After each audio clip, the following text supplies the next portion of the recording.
Good morning guys, another day, another chicken bag. For today's video yan, update lang natin ang ating manukan. Makikita nyo, nagpapatuka tayo. Kanina pa yan nalagay, pero may mga mahihina kumain. Yan, patulad nito mga IG natin. Tapos na sila kumain. Practice ko dito guys na pagkakatapos ng pagpapatuka ay atin pong itinataob yan, yung mga feeder tsaka waterer, dahil napakadami po ditong maya at kinakain po nila yung mga tira, tapos iipot sila dun sa loob ng patukaan ng feederer. Kaya pag nakain ng ating mga manok, nagkakaroon po sila ng gapeworm. Yan, ito po, update ko kayo dito sa ating mga 2 months old na Brahma. Yan, lalaki na po nila oh. Mga dark blue. Anak po ito ni Max at saka nung isa niyang anak. Yan. Ito nasa unahan hinto. Tapos yan, ang lalaki ng roo, tatangkad. Yan. Bali ito po yung ating Rhode Island na show type. Pinagsama na po natin sila dahil sila po ay 10 months na. Yan, gumigiri-giri yung ating row para masanay na silang magkasama dahil malapit na po tayong umulis. Yan, yun na po ang ating ganda ng bagong kain po. Yung laki ng daming nakain brick body. Tapos itong ating row shiny ang feather. Kailangan po lagi nila ng dust bath. Yan, yung dust bath po ay panlaban nila sa mga mga parasites, yung mga kuto. Yan, tsaka nagkikip po yan ng kanilang feather, panlinis, pangalis ng extra oil.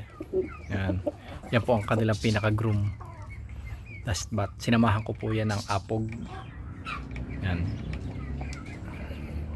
na-apply lang po natin dito yung mga nababasa natin sa ating mga research sa mga napapanood natin. Yan. Tapos ito po si Mocha, inilipat na po natin dito dahil nangingitlog na po uli siya. Handa na uli siyang mag breed, kaya inilipat na po natin doon at inihahandbreed po natin siya kay Makoy. Titingnan natin kung bago tayo makapaalis baka maglilimlim si Mocha.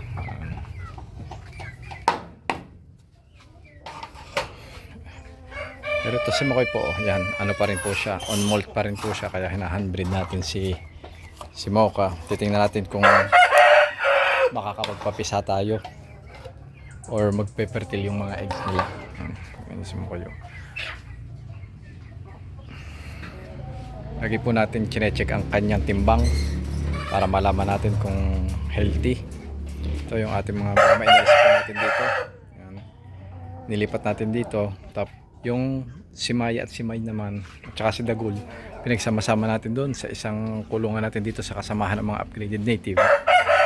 Dahil napansin ko si Dagul hindi masyado kumakain nung nasa tangkal solo, baka ma-stress siya, makakagaya siya doon sa dati nating row na na-stress dahil nasanay na may kasamang hen. Kaya sinama na natin doon bago pa madisgrasya. Ito po yung anak ni at saka nung ni Maya at ni Mayan. Ang lalaki na po niya, 1 buwan pa lang po yan. Ang hahaba ng nakakuha kay Makoy.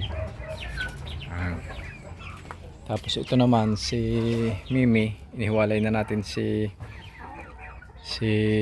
Momo. Akala ko maglilimlim na siya pero hindi po siya naglilimlim dahil ginawan ko po siya dito ng pugad. Hindi lang po siya sanay, hindi po siya doon nangingitlog, doon pa rin po siya sa labas nangingitlog. Niwalay ko si Momo. Yan, pagsasamahin ko sila siguro bukas o makalwa. Yan. Tapos ito na yung ating kasama ng ating dating isang USLK. Yan, laki. Yan. Ito pa 5 months. Yan, tako po niya kumain. Kakulay siya ni Maya. At may balabalahin po siya sa paa.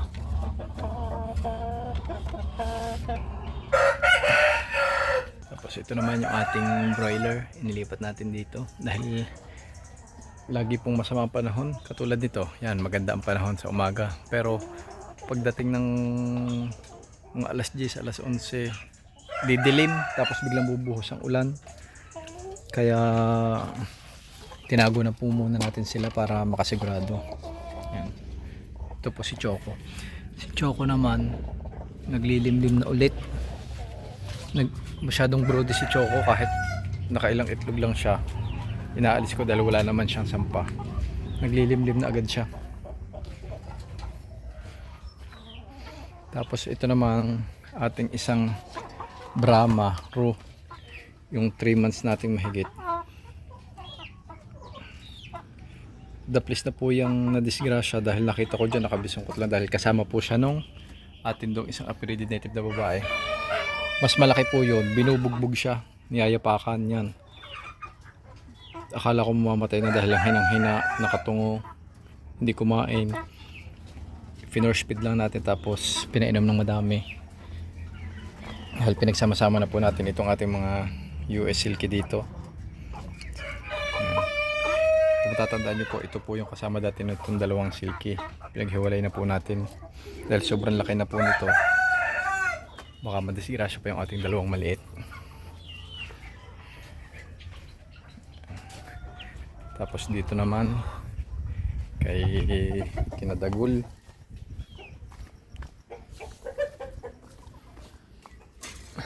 Yan.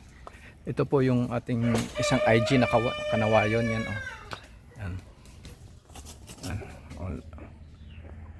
Hanggang dibdib lang po niya yung mga native hen dito. Yan. Tsaka pinutulan nga pala po natin siya ng tuka, ng beak. Dahil medyo hindi pantay, sobrang haba nung nasa ibabaw, hindi siya makatuka ng ayos. Yan ang ating ipapahinga, kakakain lang. Ito po, si Nadagul. Yan. Si Dagul. Si Dagul, si May at si Maya. Yan, dito po sila. Ito po yung ating isang kulungan. Meron po ditong malunggay, hindi ko na po pinutol. Hinayaan ko na lang dyan sa loob. So, ito po yung ating mga native at aggressive native. Pagkakakain yan. Ano?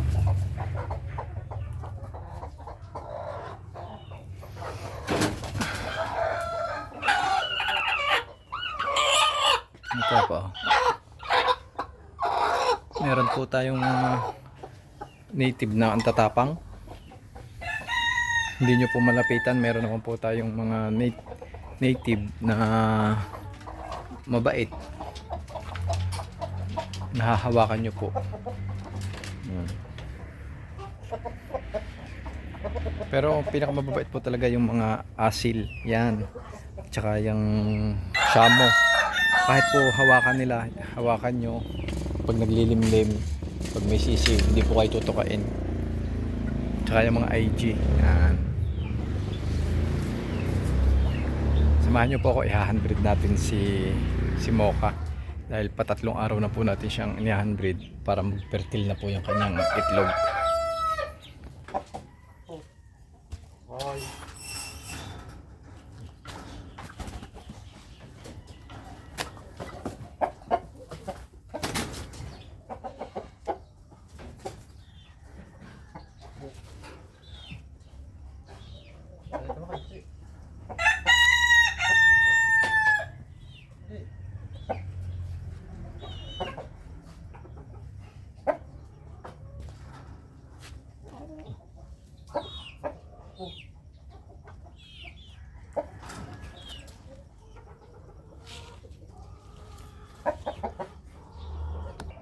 So yun guys, hindi ko lang kung nagtama ng ayos bago makaligaw si Mocha, pero i-handbreed uli natin siya mamaya.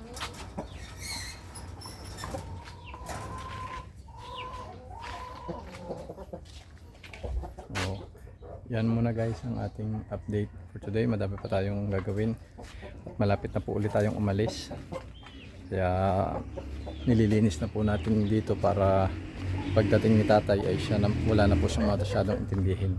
Yan. Salamat po.